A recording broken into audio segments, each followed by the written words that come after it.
On trouve de nombreux autres points communs entre tous ces sites, mais les principaux suffisent à semer le trouble.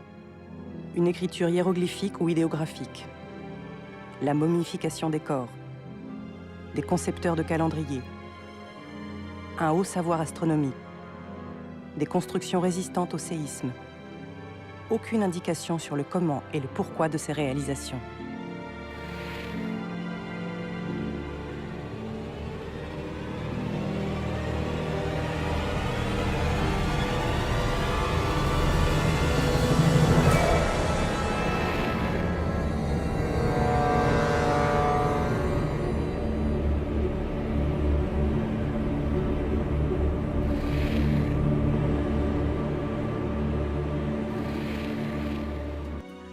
Mon informateur me montra alors ceci.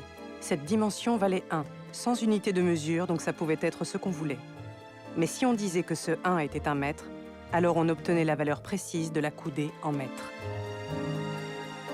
Il me fallut un peu de temps pour réaliser ce que ça voulait dire, mais cela semblait incontournable. Les bâtisseurs connaissaient le mètre des millénaires avant qu'on ne l'adopte. Ce qui le rendait certain de ce fait, c'était cette simple opération qui verrouillait toutes les autres. J'étais stupéfaite.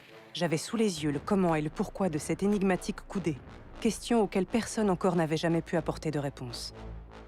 Ce fut heureusement notre dernière séance mathématique, mais j'étais alors loin de me douter de ce qui allait suivre. Il déplia une carte tout en disant « La ligne qui va de l'île de Pâques à Gizeh est une partie d'un cercle de 40 000 km de long, soit la longueur de notre équateur terrestre. Ce cercle est large d'une centaine de kilomètres et englobe un grand nombre de sites autour de la planète, comme vous allez le voir. Il passe au Pérou par le chandelier de Paracas, les pistes de Nazca, Ollantaytambo, le Machu Picchu, Cusco et Sacsayhuaman, puis toujours au Pérou par le site des pyramides de Paratoari. Sur le continent africain, il franchit les terres des énigmatiques Dogons du Mali, qui connaissaient les étoiles Sirius B et Sirius C avant les astronomes. Passe en Algérie par le site de Tassili en Adjer, avec son grand dieu martien peint. En Égypte, par l'oasis de Siwa et son temple de Zeus Amon, un des plus sacrés du monde antique. Puis ensuite par les pyramides de Gizeh. Il continue par Petra en Jordanie, par Our en Irak, où naquit Abraham, par Persépolis en Iran, au Pakistan par Mohenjo-Daro, avec son écriture apparentée à celle de l'île de Pâques et ses curieux squelettes radioactifs, puis sur des sites qui ont toujours été considérés comme les demeures des dieux. Khajuraho en Inde, Piaille en Birmanie, Sukhothai en Thaïlande, Angkor Wat et Prévierre au Cambodge, et d'autres sites importants du monde ancien et de l'histoire, oubliés en route, pour aboutir à l'endroit le plus isolé du monde, l'île de Pâques. C'était incroyable, mais pourtant, vérification faite au GPS, ces sites étaient bel et bien alignés. Bien qu'ils ne datent pas des mêmes époques, la plupart avaient été reconstruits sur les ruines de sites plus anciens. Mais comment avait-on déterminé dans un passé aussi lointain ces emplacements sur une courbe aussi longue et qui franchit les océans? Pourquoi cet alignement de sites sur un cercle de la taille d'un équateur et incliné à 30 degrés d'une autre? Mais il y avait plus surprenant encore. Si ce cercle était un équateur, son pôle nord serait situé à ce point précis. Or, le triangle formé par ce point, Gizeh et Nazca, est aux proportions exactes de la Grande Pyramide. La distance entre Nazca et Gizeh est la même qu'entre Teotihuacan et Gizeh. Même chose entre Angkor Wat, Nazca et entre Mohenjo-Daro et l'île de Pâques, ces 4 sites étant situés sur le cercle. La distance entre l'île de Pâques et Gizeh vaut 10 000 fois le nombre d'or.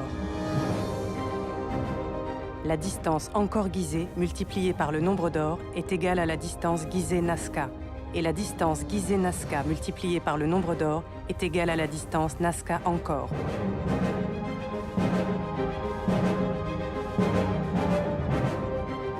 À l'évidence, tous les sites du monde ne s'inscrivent pas sur ce cercle. Mais selon mon informateur, beaucoup sont la projection d'objets stellaires sur la Terre. Des dimensions ont déduit des nombres, et des nombres des mathématiques. Et selon mon informateur, les mathématiques sont le langage de la Grande Pyramide à travers le temps. Il traça alors 2 cercles, le premier à l'intérieur de la Grande Pyramide et le second à l'extérieur.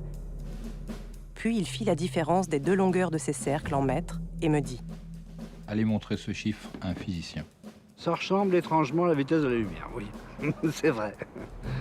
c'est vrai. En haut, la valeur de la vitesse de la lumière, en millions de mètres par seconde, et en bas, le chiffre donné par la pyramide.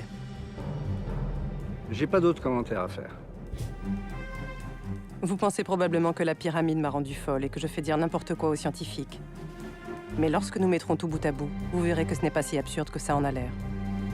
En réalité, ceux qui se sont penchés sur le problème et osent en parler sont bien embarrassés. Par exemple, si on regarde la Grande Pyramide sans a priori, d'un œil naïf, et qu'on est physicien, on prend des mesures, on s'aperçoit de quand il y a des choses comme ça, des coups de chance, mais faire autant de coups de chance avec un objet aussi gros, c'est très perturbant.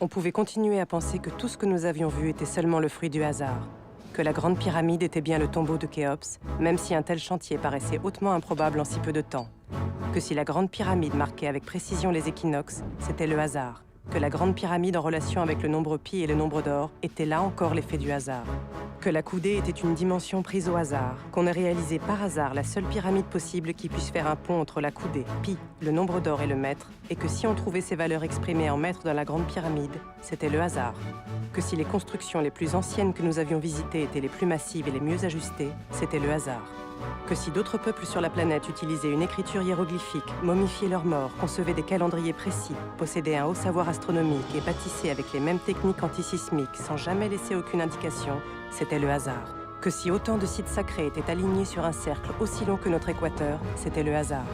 Que si certains rapports de distance donnaient la valeur du nombre d'or, c'était le hasard. Que si cette dimension indiquait la vitesse de rotation de notre planète, c'était le hasard. Que si on trouvait l'indication de la valeur de la vitesse de la lumière dans la Grande Pyramide, c'était encore et toujours le hasard. Deux hypothèses se présentaient alors.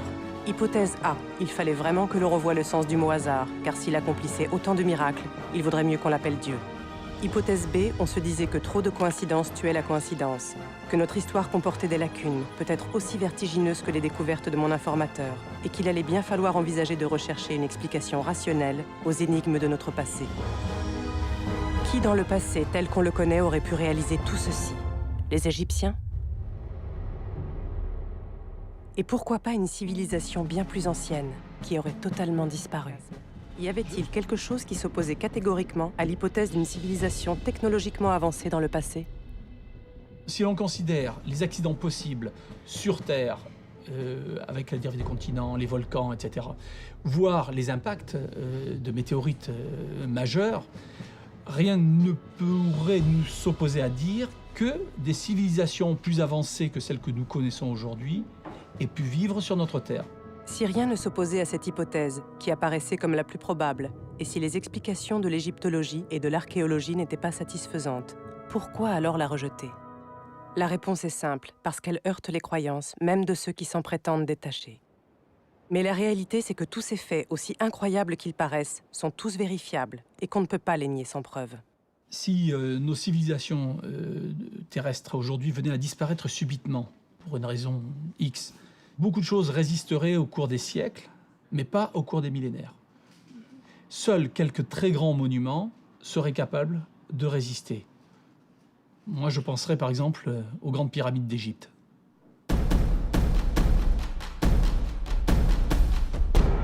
Reprenons les faits principaux. Les bâtisseurs avaient mesuré la Terre. Ils en avaient fait une maquette en forme de pyramide, dans laquelle ils avaient intégré des paramètres scientifiques. Ils avaient coordonné l'emplacement de ces sites sur un cercle long comme notre équateur, et ils semblaient connaître la vitesse de la lumière. Après des années d'enquête, j'eus à ce moment la conviction que tout ceci avait été fait dans un but précis. Alors j'ai questionné sans relâche mon informateur, car je pressentais qu'il en savait bien plus que ce qu'il ne daignait me confier. Et là, j'avais vu juste. J'ai longtemps hésité avant de vous livrer ce qui va suivre, mais j'étais allé trop loin pour me taire. Et surtout taire l'immense travail accompli par mon informateur en près de 37 années de recherche.